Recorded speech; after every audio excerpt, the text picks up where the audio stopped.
In this video, I'm going to show you how to install Windows error code 0x80070017. So this should be a quick and easy process video. So the first thing you need to do is to go ahead, open up services. So type services in your search menu, then click on open as you can see. So now just give it a couple of moments to open up for you. After you open, just click on any server, then type W, so find now Windows Updates. Now after you find it, double click on it.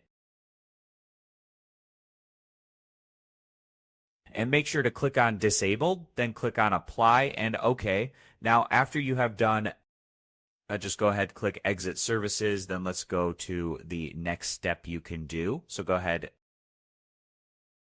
to your search menu and then type in File Explorer. After that, just click on Open.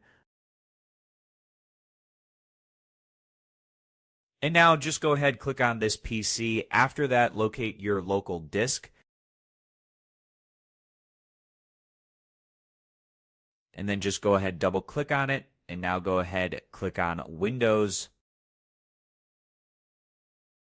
After you do that, now just locate System Distribution. After that, go ahead, select All